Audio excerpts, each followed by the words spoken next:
Assalamualaikum warahmatullahi wabarakatuh. Alhamdulillahi rabbil alamin.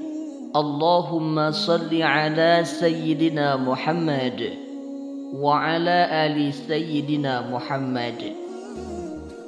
Sahabat fillah yang dirahmati Allah, beginilah pertanggungan jawab orang tua terhadap putra-putrinya.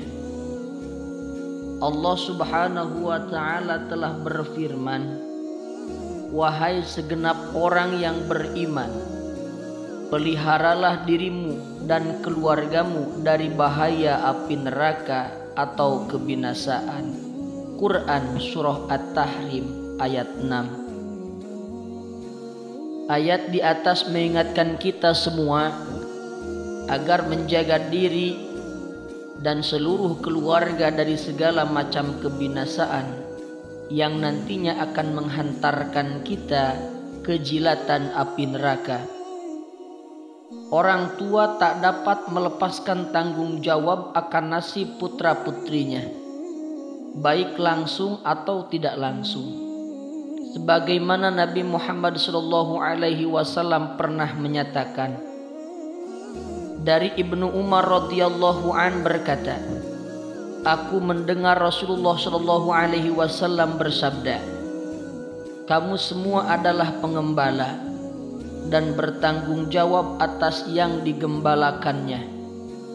Seorang pemimpin adalah pengembala dan bertanggung jawab atas apa yang dipimpinnya.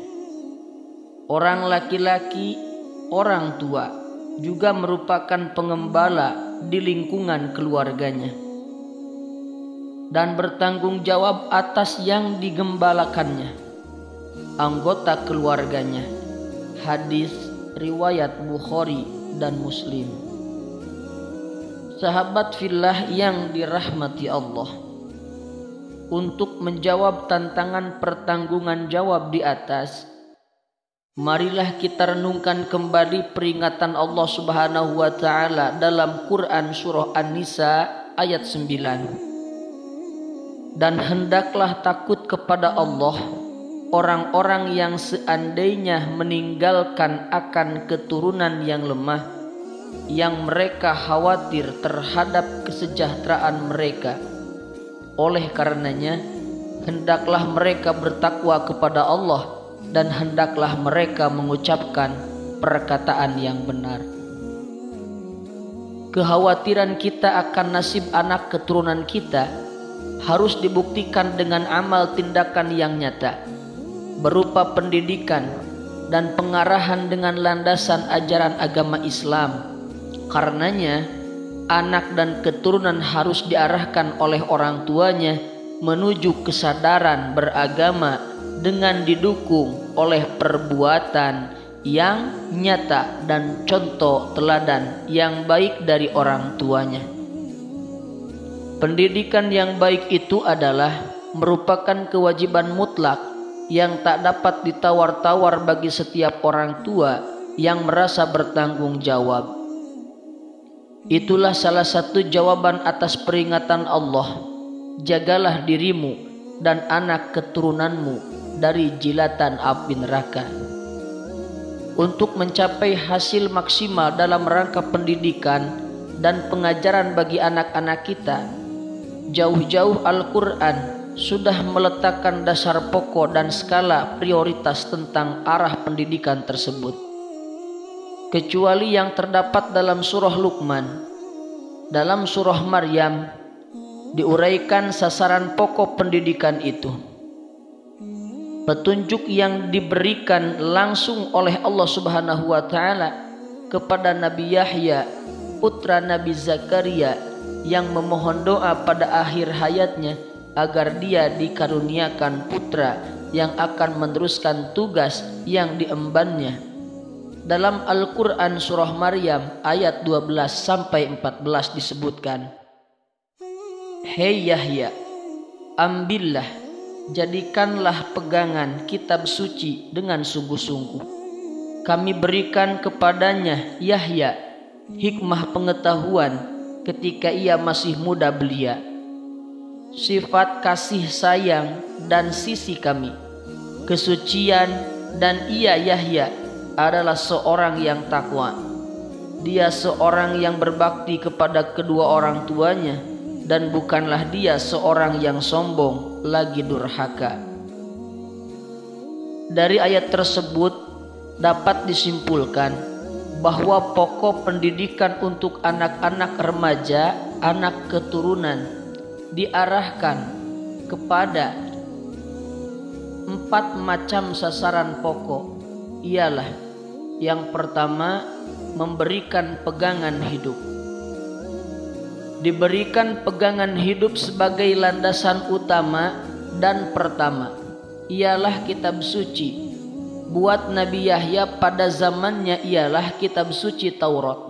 Sedangkan bagi umat Muhammad SAW ialah kitab suci Al-Quran. Dengan jalan mengenalkannya sedini mungkin, bila mana anak-anak sudah kenal akan kitab sucinya, baik dengan jalan mendengarkannya, membacanya, ataupun menghafalkannya, apalagi mengamalkannya menurut kadar kemampuannya. Ada harapan semakin tambah umur, anak-anak tersebut semakin terpateri rasa dan perasaannya dengan kitab tersebut, yang nantinya akan menumbuhkan sikap mental sehidup semati dengan Al-Quran. Yang kedua, mengisi pengetahuan. Anak cucu kita harus dibimbing dan dididik. Anak cucu kita harus dibimbing dan dididik supaya mempunyai ilmu pengetahuan, baik umum maupun agama, agar mereka menjadi orang yang beragama penuh dengan ilmu, dan menjadi orang yang berilmu berpinjakan agama. Dengan kata lain, kita arahkan mereka untuk menjadi santri intelek dan intelek santri. Yang ketiga, pembinaan akhlakul karimah. Pembinaan akhlak pada ayat di atas terbagi menjadi 3. Yang pertama, sifat kasih sayang. Satu hal yang kadang-kadang kurang mendapatkan perhatian bagi sementara orang tua ialah rasa kasih sayang dalam pendidikan. Mereka ingin segera memetik buah dari hasil didikannya dengan jalan mengambil jalan lintas. Mentang-mentang orang tua yang memiliki wewenang dan kekuasaan terhadap anak-anak tanpa memperhitungkan akibat mereka mempergunakan kekerasan. Sehingga ada sementara keluarga yang antara orang tua dan anak-anaknya jarang sekali ada komunikasi langsung. Jika ada dialog antara orang tua terhadap anaknya, maka hanya timbul bila orang tua perintah atau marah. Padahal anak-anak membutuhkan dialog yang penuh dengan marhamah dan pendekatan manusiawi. Yang kedua, suci bersih, termasuk di dalamnya pemurah, adil, jujur, dan tulus. Dengan jalan demikian, pendidikan akan lebih berhasil, karena pada hakikatnya hati anak masih suci dan bersih, tinggal bagaimana cara kita menanganinya. Yang ketiga, berbuat baik terhadap kedua orang tua. Dengan diterapkannya pendidikan yang penuh kasih sayang, dilandasi dengan niat yang ikhlas dan hati yang bersih, insya Allah harapan orang tua agar anaknya nanti berbuat baik kepadanya akan berhasil. Yang keempat, mendidik kepada anak agar bertakwa. Bila mana seorang anak sudah memiliki sifat-sifat utama di atas, kemudian berpijak pada pegangan hidup yang kuat, dia berpengetahuan, terbina dengan akhlakul karimah, insya Allah dia akan menjadi seseorang yang bertakwa dan terhindarlah ia dari malapetaka. Sahabat fillah yang dirahmati oleh Allah, itulah pertanggungjawaban orang tua terhadap anak. Lakukanlah hal-hal di atas agar cara mendidik kita kepada anak diakhiri dengan keberhasilan yang memuaskan. Semoga anak-anak kita menjadi anak-anak yang soleh dan solihah, dan kita bisa berhasil mendidik mereka dengan pertolongan Allah Subhanahu wa taala. Amin ya rabbal alamin. Wassalamualaikum warahmatullahi wabarakatuh.